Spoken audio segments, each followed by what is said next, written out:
What's up, guys? I'm Derek from Mo Guns. Today we're going to be showing you how we paint our machine guns. We get a lot of questions all the time about what colors we use, patterns, how we do it, and all that stuff. We just recently stripped our 249 after the Stalker movie, and it looks a little naked right now, so we're going to give it a fresh coat. For this build, we're starting off with a clean gun. We've stripped it. Our go-to is usually Citrus Strip. It doesn't harm Cerakote or base layers, and it does a really good job of peeling stuff off. You don't have to, especially if it's already been spray painted before and you're just adding extra layers or anything like that, changing up the color scheme. For this one, we're starting with a clean gun since we just recently stripped it after it came off of the set of the Stalker film. For that one, they wanted it to be all black. Clearly, it's not. So we painted that, stripped it off. It's looking a little raggedy right now, so we're going to fix that and put a fresh coat on it. Our preferred paint is Rust-Oleum Camouflage. There's a lot of different options out there for a lot of different colors. I like just to get the camouflage pack that's available at most retailers or on Amazon. It holds up well. I like the colors. It's flat. You definitely want to get something that is specifically a camouflage-esque pattern. I see a lot of people just get off-the-shelf green or something that looks like tan, and you're going to get something really glossy, really shiny, and usually doesn't look too right. So I definitely recommend something that is marketed as camouflage paint. The Rust-Oleum Camouflage Pack comes with 2 different tans, 2 different greens, a brown, and a black. And I believe we'll be using all of them except for the light green. We'll just be using the darker forest for this one. Depending on which colors you're going for kind of dictates the base coat. Usually we do a lighter kind of desert color, so we always start with a base coat of tan. We're going to want to tape it off, give it a few different coats of tan until everything's nice and ready to go. Then you can pull out, we have dead grass here. We also have camo netting or, it's not fish netting. Camo netting, laundry bag, some people use that. Anything, any pattern you want to put over that, you can use it. It doesn't really matter. Your desired outcome is going to dictate which base color you want. If you live in a really green place and it's going to be a predominantly green pattern, then I'd use that as a base coat and then overlay with lighter colors to break it up. Where we are at in the Front Range of Colorado, it's very tan and it stays tan most of the year. So that's going to be our base coat, and then we'll overlay colors of green and brown on top of that. Once you have your gun stripped and you have what colors you're going to pick, the next thing is going to be painter's tape.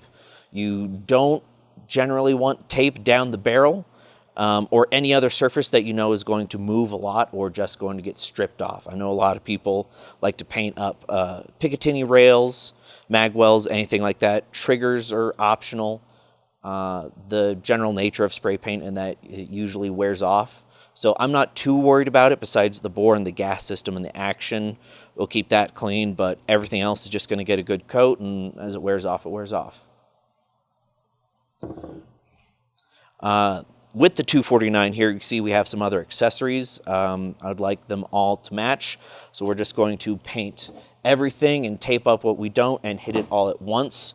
Generally, if you paint something one pattern in color scheme and palette, and then decide you want to paint something else down the road, it can be difficult to match the colors and the patterns exactly. So if you'd like it all to match and look nice and symmetrical, I'd recommend doing it all at once. We use just blue painter's tape. We find that that's optimal for this kind of stuff. It doesn't leave any kind of residue. It's easy to tear, stick it in nooks and crannies. We have used electrical tape in the past when we were short on painter's tape, and it is suboptimal, but it can work if that's all you have. All right, taping done. We got the muzzle, the feed tray here, the trigger on the stock. We got the piston system here, everything that's going to go on the inside. The tri-rail and the nut sacks, the whole thing can get painted, so we're just going to leave those open. For stocks, a lot of times, if you're going to have anything adjustable, we recommend keeping it closed because especially this one, it has a really tight fitment. And if it's open and you paint it, then moving it and moving the action can become very labor intensive. So we're going to move it over to the paint booth, give it a good base coat of tan, and then after that, start layering it with the other colors over our grass. All right, cool.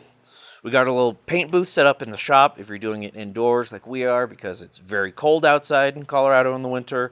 Make sure it's well ventilated, or don't, whatever, and have a good time. We are starting with our lightest color, which I don't remember the exact name. It's one of the tans. Just going to do back and forth strokes on the whole thing. It doesn't have to be perfect on the first pass. Just get the base level on there. Come back and hit it a few more times. If you want it to last and to look good, this is going to get a lot of coats, and there's going to be plenty of time to dry in between coats. If you pile on too many coats before they dry, it's not going to last as long, and it's going to come off in bigger chunks. Ideally, if you're able to, you also want to be able to paint in a decently dry, not too hot, not too cold environment. Too extreme in either directions can affect how long it takes to cure and how the paint cures. All right, we gave this side about 10-15 minutes. Not too tacky anymore. We'll go ahead and flip it over and do the same on the other. We got a solid base layer of tan on the gun and all the accessories. Now, if you want, you could really just leave it right here, depending on what you want. In my opinion, just straight tan is better than black in just about any environment. This alone is already going to do better than black in terms of retaining heat if it's out in the sun, breaking up a silhouette, anything like that. But we are going to start with brown. I got my pile of dead grass out here. I'm going to lay it in front and just give stripes of brown over top. I'm going to do that all the way down.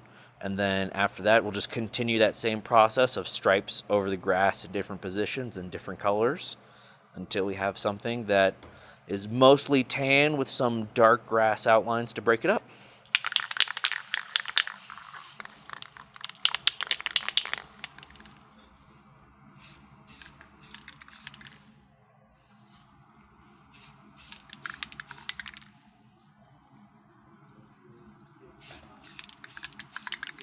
I don't want these stripes over this to be super heavy. Would like it to be kind of light.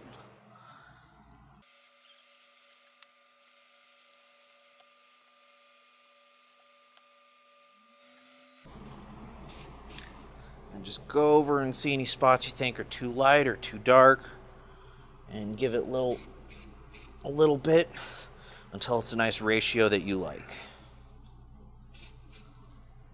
All right, we'll let that dry for a little bit. Flip it around to the other side. All right, this side's good. Flip it around, do the other again.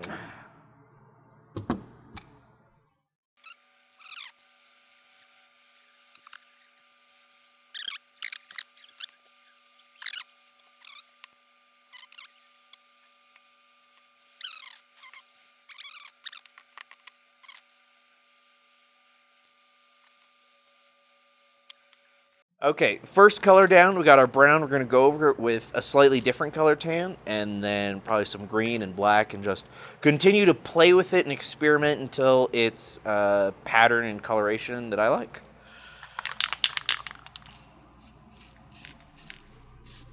So I'm going to hit this lighter color on some of the areas that got a little bit more brown, just to add nice contrast to it.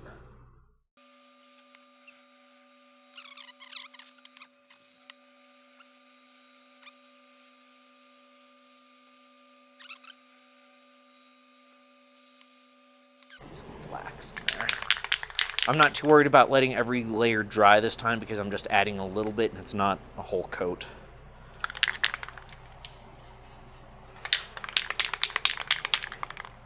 So with the black, I'm going to look for a little bit more of the lighter areas and give it a little bit to contrast.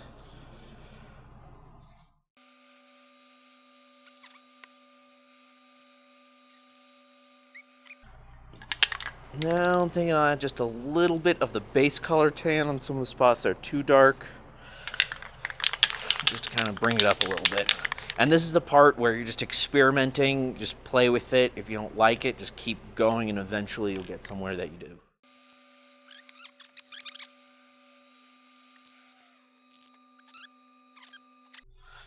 And after you start doing layers and layers with the grass or whatever material you choose over it, you'll start having overlapping shadows and silhouettes.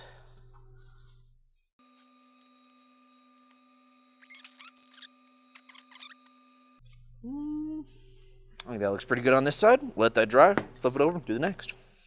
All right, and we're done. 249 is dried, put back together, ready to go out and make some noise. Hopefully this guide has helped you guys and inspired anyone who's been on the fence about it. I'm a big fan of rattle canning guns, in case you couldn't tell. Whether it's expensive or fancy or not fancy, if it's a work gun and you want something that's cheap, easy, practical, and easily customizable to your environment, I will almost always take rattle canning over Cerakote or anything like that any day of the week. Yeah, it's going to wear out. Yeah, it's going to show signs. And when that happens, then eventually we'll just rattle can it again and keep going. Thank you guys for watching. See you next time.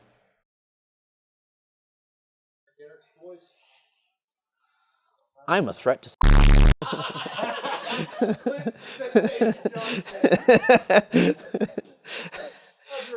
Dear federal agents, this is a joke. To the rest of the world, you've been warned. I love paying taxes.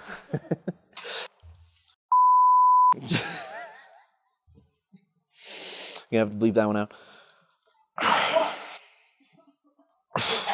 Yes. Or was I? Stripping. Know all about